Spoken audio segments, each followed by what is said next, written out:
So I'm back again working on this Clutch Kickers 2022 project. Tonight what I'm doing is putting on the Cadillac Cts-V brakes. I got these adapters on eBay. I actually had some before and then let my friend borrow them to measure them out so we could make some of our own.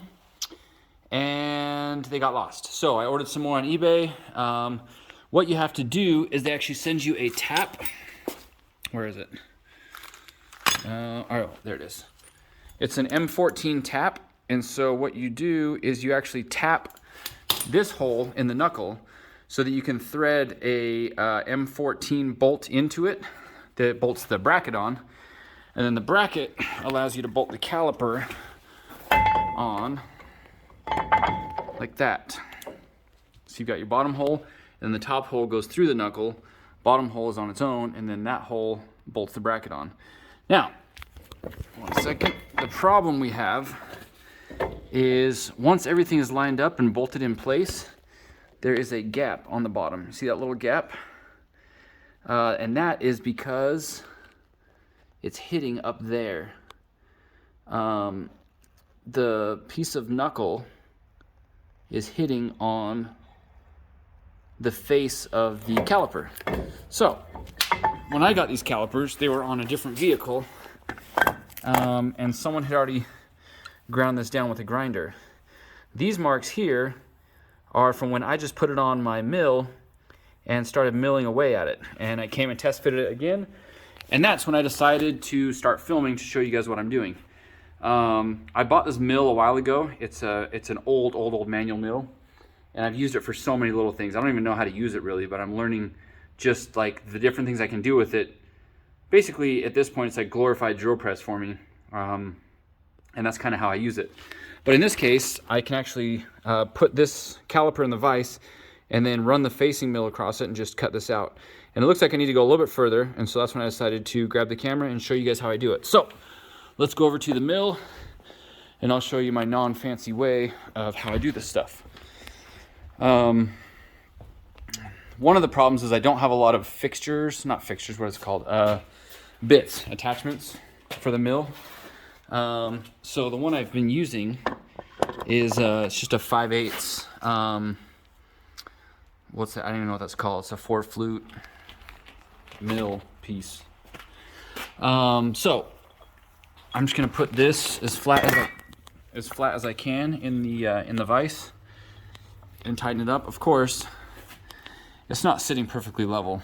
When I tighten the vise, it moves a little bit that way, but that's not a huge deal because this is still better than using a grinder, which is what I was gonna do. So since I don't have a whole lot of different options on how I hold this in here, basically want to make sure that it's not gonna come out. Give it a little shake, should be pretty good. Because what I don't want is to touch it with the bit and have this come loose and start getting knocked around and have, yeah, it's not what I'm looking to do. So I'm already pretty close because I did take this off before. I'll turn it on. So,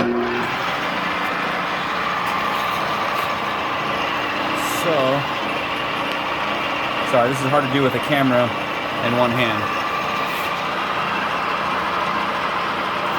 I'm gonna run this down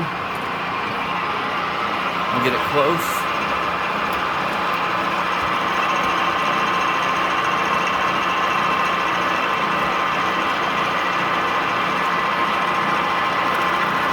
There, it's just barely starting to touch. And then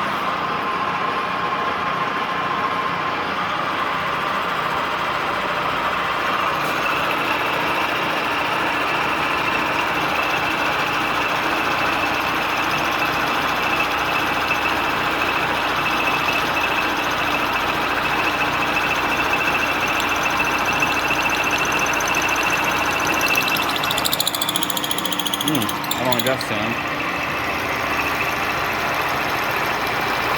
Alright, that looks decent. Let's go test fit it. I'll back it back off.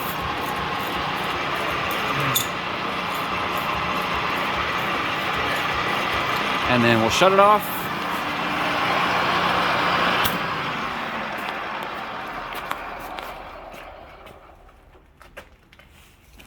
Loosen up the jaws, the vise.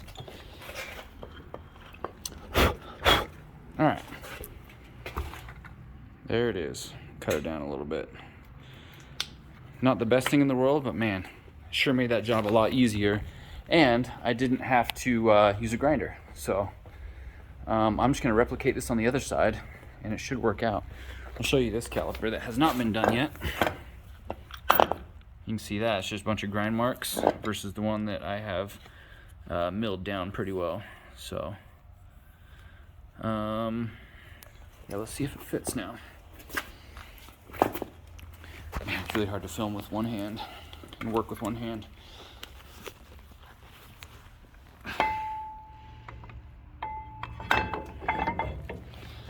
All right, let's get this. There we go.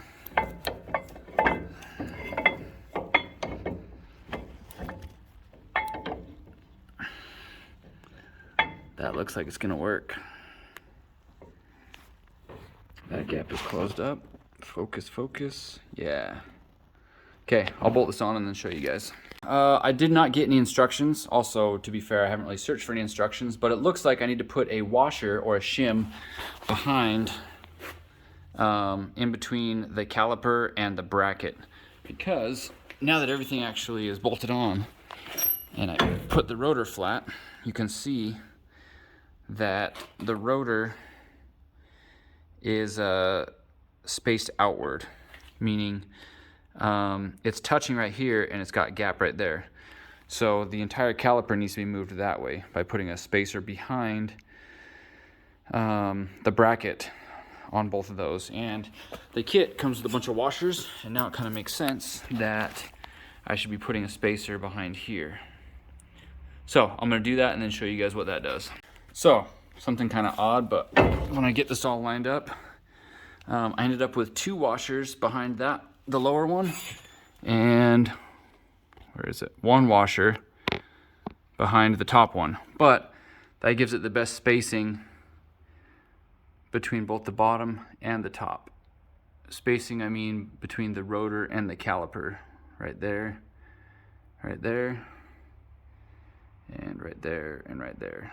Gives it the best spacing. If I do 1 washer on the bottom, 1 on top, then it's uneven.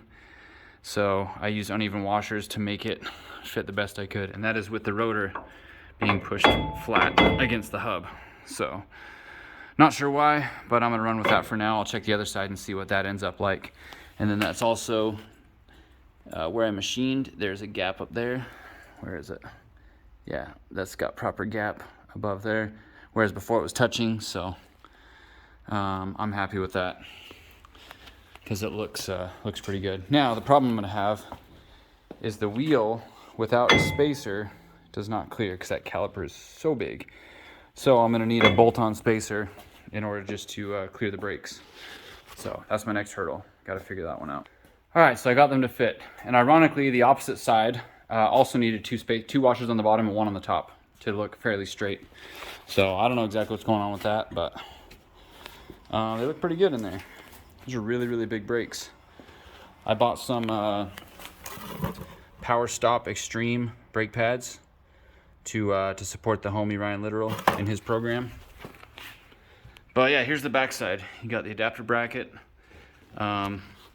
These are the factory mounting points on the knuckle, and then this is the one for the caliper itself. So this one gets a M14 tap, so this threads into the knuckle. This is a through bolt to the caliper, and then that's a through bolt to the caliper. And yeah, looks really good. Should stop really well. This is gonna have manual brakes, so having larger calipers and rotors should give extra brake torque for having a stiff pedal by not having a brake booster. So I'm pretty excited about that. Next thing I'm on to is these are rear brake adapters for a Sebring rear rotor with factory cable brake and calipers. That is a villain's kit, so I'm excited to see how that's gonna fit. Right now, we got no brakes in the rear, so that's the next thing. Let's move on to that. All right, the next part I want to show is installing the Villain's rear caliper relocation bracket. The idea here is that you get to use these large rotors. These are from a Chrysler Sebring. They are large. And it allows you to retain the factory caliper with the factory handbrake. So this is the caliper adapter bracket. I figured out already that this needs to be trimmed. So you'll have to take a little bit off of each of these caliper mounting brackets. I just took a grinder and sliced the end off of them. If I had the knuckle off, I would have put it in the mill and milled them, but a grinder worked fine in this case. And that is because when you go to bolt this up, in order for those holes to line up in the center, you have to remove material there, because if that material were not removed, it would be sitting out here and the hole does not line up. So in order to slide in, material needs to be removed. Also, you'll notice here the hex of the bolts, I had to index them so they're fairly parallel with the cut. If the tip of the hex were sticking out, it would also hit and cause a problem. This one's even better. It's parallel there with the cut. So this bracket bolts to the back side so that the caliper can fit, and it comes with a shim included. And I just called Nate and asked him what the purpose of the shim was, and he told me some cars need it, some don't. It depends on the manufacturer of the rotor. And so I bolted it on and found out that I do indeed need the shim. And I measured it out and found out that the shim is going to go behind this bracket. So the shim will fit inside, between here and here. That will push this further inboard, which will make the caliper further inboard, which will allow it to fit perfectly on the rotor. Allow me to demonstrate. Okay, here we go. I got it off. We're going to slide the shim right there, and then we will, we'll put the shim back in there, and that will space it out just enough. It's really cool that Nate included that. Potentially you could do that with little washers or something, but I don't know if you're gonna find washers that thin. That metal is pretty thin there. And I will have to re-index the hex bolts. Let's see if I can do this on camera. Dang.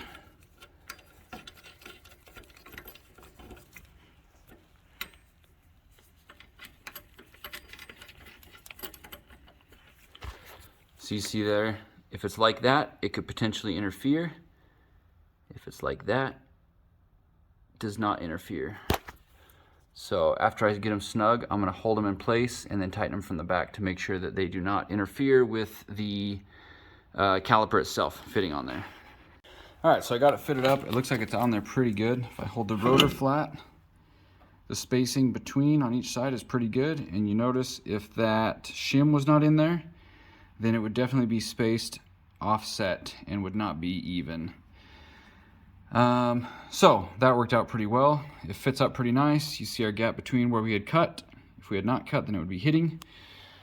These rotors are nice and large compared to the stock ones. They're not vented like Z rotors.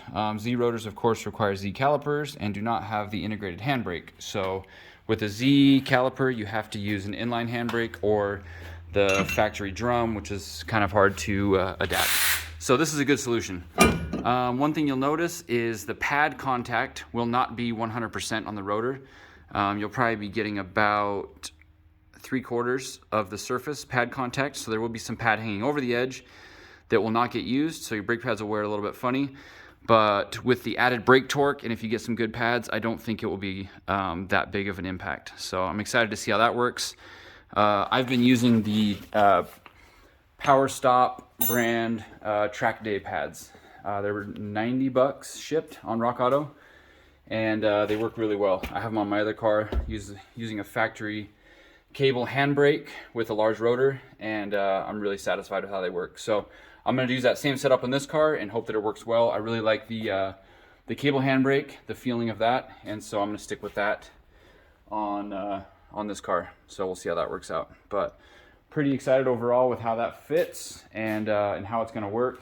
This car has really, really good brakes. Just looking at the setup that it's going to have. With the manual booster, I'm hoping the combination of giant fronts and larger rears will balance out the brakes, and that the handbrake will work pretty well. So we'll see how that comes together.